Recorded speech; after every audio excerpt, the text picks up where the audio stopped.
Engineer Mohammad Ali Mirza साहब मैं हल्फ़न इस बात को करता हूँ कि मैंने कभी भी लिस्तियाब उनकी किसी मुकम्मल वीडियो को नहीं देखा और ना ही सुना है। उनके मिज़ाज की वजह से, उनके अंदाज़ की वजह से लेकिन ये जो गुस्ताखी का इल्ज़ाम है, ये सरासर ज़्यादती है। हम शुरू से पढ़ते हैं कि नक़्ल कुफ़र कुफ़र न बाशिद। जिस तरह से हम लोगों की ज़बान फिसल रही है, उस पे जिस तरह से हम लोगों की गिरफ्त करने की कोशिश करते हैं, हम तो फ़िरौन से भी जो है वो बाज़ औक़ात महसूस होता है कि आगे जिस बंदे ने एफआईआर दर्ज करवाई है, उसने भी वही अल्फाज नकल किए हैं। तो भाई अगर ये उसूल आपका उस साहिब के लिए है, तो फिर एफआईआर दर्ज करवाने वाले पे भी यही एफआईआर बनती है कि उसने उन अल्फाज को क्यों नकल किया जब है। पहली मर्तबा इनसे तारुफ़ हुआ, तो मैंने सुनना शुरू किया, तो मैंने लोगों से सुना कि ओह! ये कादियानी है। तो फैसले अदालती वो मेरिट की बुनियाद पर नहीं किए जाते, वो अदल और इंसाफ के उसूलों पर नहीं किए जाते, बल्कि अवामी दबाव जो तर्ज़ है, उससे थोड़ा-सा मुझे इख्तिलाफ़ है। कुछ स्टैंड लेने वाले लोग हैं, मैं उनके नाम लेके उनको अप्रिशिएट करना चाहूँगा, जिस तरह जावेद अहमद गामदी साहब हैं, मौलाना उमर खान नासिर साहब हैं, मुफ्ती तारिक मसूद साहब खुद इस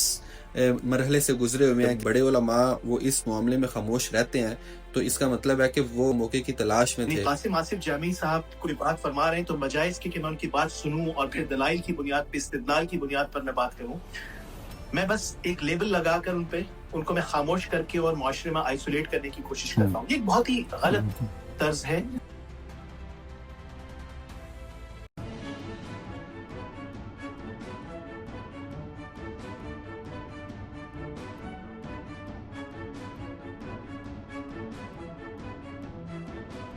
इंजीनियर मोहम्मद अली मिर्ज़ा साहब मैं हल्फ़न इस बात को करता हूँ कि मैंने कभी भी लिस्तियाब उनकी किसी मुकम्मल वीडियो को नहीं देखा और ना ही सुना है। उनके मिज़ाज की वजह से, उनके अंदाज़ की वजह से, उनका जो एक सख्त और तुर्शरो रवैया है उसकी वजह से। लेकिन बावजूद इसके जिस एफआईआर को उन पे दर्ज किया गया है और जो शिक उन पे डाली गई है, वो हम शुरू से पढ़ते हैं कि नक़्ल कुफ़र कुफ़र न बाशिद, यानी किसी की कुफ़रिया बात को नकल करना वो अपने बंदे का कौल नहीं कहलाया जाता, वो कुफ़र नहीं होता। उस पे एफआईआर दर्ज हुई और फिर उस पे सितम बलाए सितम ये देखें कि जिस बंदे ने एफआईआर दर्ज करवाई है, उसने भी वही अल्फाज नकल किए हैं। तो भाई अगर ये उसूल आपका उस साहिब के लिए है, तो फिर एफआईआर दर्ज करवाने वाले पे भी यही एफआईआर बनती है कि उसने उन अल्फाज को क्यों नकल किया है। तो ये यहाँ के मामलात हैं। बिल्कुल आपने जिस तरह ठीक फरमाया कि यहाँ पे जो फैसले अदालती वो मेरिट की बुनियाद पर नहीं किए जाते, वो अदल और इंसाफ के उसूलों पर नहीं किए जाते, बल्कि अवामी दबाव, रियासतों के ऊपर इसका फिर अपोजिशन की तरफ से क्या किरदार होगा, मजहबी जमातें इसमें क्या रोल प्ले करेंगी, ये सारी चीज़ें इसमें आती हैं। और इस पे फिर जो आगे बढ़ के कुछ काम करने वाले, कुछ स्टैंड लेने वाले लोग हैं, मैं उनके नाम लेके उनको अप्रिशिएट करना चाहूँगा, जिस तरह जावेद अहमद गामदी साहब हैं, मौलाना उमर खान नासिर साहब हैं, मुफ्ती तारिक मसूद साहब खुद इस मरहले से गुजरे हुए हैं, किस तरह उनको इस रवैये का सामना करना पड़ा। तो ये सारी चीज़ें यकीनन जब बड़े उलमा वो इस मामले में खामोश रहते हैं, तो इसका मतलब है कि वो मौके की इंतज़ार में थे, वो मौके की तलाश में थे। वो ये चाहते थे कि इस तरह के मामलात और रवैये वो हों, लेकिन काश कोई उनको ये समझाए, उनकी खिदमत में ये अर्ज़ करे कि यही आग जब आपके अपने घर तक पहुँचेगी, जब आप किसी की बात को नकल कर रहे होंगे, जब आपके साथ ये रवैये इख्तियार किए जाएँगे, तो फिर आप अपने लिए रियायतें निकालेंगे, और अगर रियायतें नहीं निकालेंगे तो फिर आपके साथ भी यही रवैये इख्तियार किए जाएँगे। तो इसका नतीजा क्या निकलेगा कि ये जंगल का कानून बनेगा। हर एक की आग के साथ उसकी पगड़ी महफूज नहीं रहेगी, उसकी जान माल इज्जत आबरू महफूज नहीं रहेगी। तो ये वो रवैये हैं जिनके साथ खुल के बात करनी चाहिए। आप इंजीनियर मोहम्मद अली मिर्ज़ा साहब के मुतालिक क्या राय रखते हैं, उसको आखिर पे 2-4 जुमलों में बयान करते हुए हम इसको वाइंड अप करते हैं। आपके वक्त का, आपकी मोहब्बत का, आपने ये जो इतना मुझे बर्दाश्त किया खास तौर पे, इसके लिए आपका बहुत शुक्रिया। अल्लाह ताला आपको अपने हिफ्ज़-ओ अमान में रखे। क्या फरमाएंगे इस खास वाक़े के मुतालिक? देखिए, पहली बात ये कि जब सबसे पहले मैंने इंजीनियर मोहम्मद अली मिर्जा का नाम सुना, तो अच्छा, एक बात आपके तवज्जुह से शायद मैं पहली मर्तबा पाकिस्तानी ऑडियंस को बता रहा हूँ, इल्ला इससे सिवाय उन लोग जो मुझे जानते हैं। मेरी पहली डिग्री भी जो है वो इंजीनियरिंग में थी। मैं सॉफ्टवेयर इंजीनियरिंग में मेरी पहली डिग्री थी। उसके बाद फिर मैं सोशल साइंसेस की तरफ आया। जी, बिल्कुल।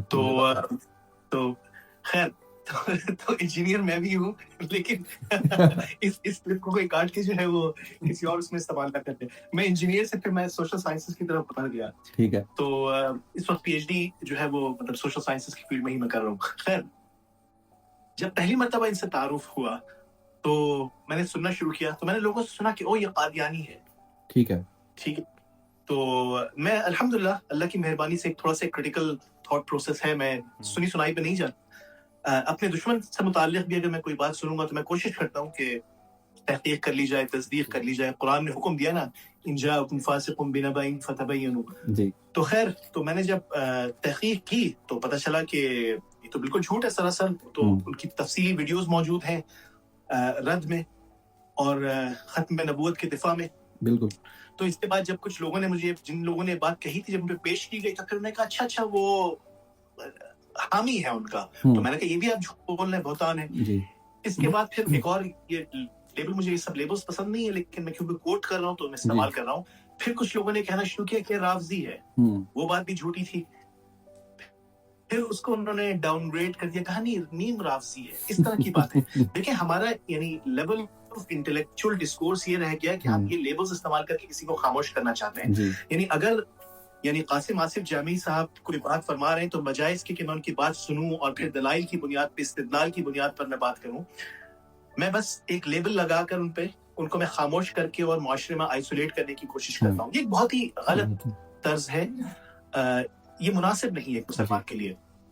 तो खैर फिर बहुत सी तफसीली, फिर मैंने बैठ के 2-2, 3-3 घंटे की वीडियोस देखी, उनका जो मवाद था वो पढ़ा। अगर मुझे इख्तिलाफ है किसी चीज से, तो जैसा आपने कहा उनका जो तर्ज है उससे थोड़ा सा मुझे इख्तिलाफ है। मैं समझता हूँ कि दीनी मामलात में बात वक्त मुश्किल हो जाता है। हम खुद यकीनन शायद इसके शिकार होते हो। इतनी एक टेंडेंसी है, बाज़ वक़्त आप समझते हैं कि आप तंज़ व मिज़ाह के साथ एक बात को ज्यादा मजबूती से कर सकते हैं, शायद असर ज्यादा हो सकता है, बाज़ वक़्त हो ऐसा। लेकिन मेरे ख्याल से कोशिश ये करनी चाहिए इसी पे लेबल्स लगा के मजाक उड़ाएंगे इस तरह का, तो इस चीज से मुझे इख्तिलाफ है, यानी जो बात करने के अंदाज से। लेकिन ये जो गुस्ताखी का इल्जाम है, ये सरासर ज्यादती है। वो सिर्फ क्लिप नहीं बल्कि पूरी वीडियो मैंने देखी, क्या तनाजुर। जी बिल्कुल होता है। तो क्या मिसाल के तौर पे अल्फाज का चुनाव मुख्तलिफ करता। देखिए अल्फाज रिकॉर्डिंग देखूं तो मुझे खुद अंदाजा हो कि यार इन अल्फाज की जगह में ये अल्फाज इस्तेमाल तो शायद बेहतर होता। ये तो इंसानी लिमिटेशंस हैं। बिल्कुल, यानी ऐसे ठीक फरमाया आपने। नहीं करता जो हम अपने ऊपर अक्सर करते हैं और एक दूसरे पर करते हैं। यानी जिस तरह से हम लोगों की जबान फिसल रही है, उस पर जिस तरह से हम लोगों की गिरफ्त करने की कोशिश करते हैं, हम तो फिरौन से भी जो है वो बाज़ औक़ात महसूस होता है कि आगे बढ़ रहे हैं, जिस तरह हम लोगों की गिरफ्त करते हैं। अल्लाह अगर इस तरह से हमारी गिरफ्त करने पर आ जाए तो फिर हम तो यानी किसी काबिल नहीं रहेंगे, बचेंगे नहीं, बिल्कुल भी कोई नहीं बचेगा। तो मेरे ख्याल से हमें अपने बुनियादी तौर पर जो रवैये हैं उनका जायजा लेने की जरूरत है। मिसाल के तौर पर आपने जावेद अहमद गांधी साहब का जिक्र किया। जावेद अहमद गांधी साहब को भी मैं सुनता हूँ। अच्छा, मैं मुख्तलिफ मकातिब फिक्र के लोगों को सुनता हूँ और पढ़ता हूँ। तो बहुत सी बातें जो शुरू में सुनी थी किसी के बारे में, XYZ जो है उनका ये अकीदा है और ये कहते हैं, और तो बहुत सी बातें झूठ निकली। जी बिल्कुल। जब उनकी खुद किताबें पढ़ी तो पता चला कि उन्होंने तो उसके बरक्स बात की है। जी। आप किसी से इख्तिलाफ कर सकते हैं, हो सकता है मेरा किसी भी आलिम से इख्तिलाफ हो। मैं खुद आलिम नहीं, मैं तालिब इल्म हूँ, मेरा इख्तिलाफ हो सकता है किसी से, लेकिन उससे ये मतलब नहीं है कि मैं ये तर्ज अपना लूँ कि मैं कहूँ कि ये फलां का एजेंट है और ये जो है वो ये है, और मैं उसको बस खामोश करने की या जेल में डलवाने की या कत्ल करवाने की कोशिश करूं। ये रवैया एक मुसलमान को ज़ेब नहीं देता। बिल्कुल ठीक फरमाया आपने। बहुत शुक्रिया हसन भाई आपके वक्त का।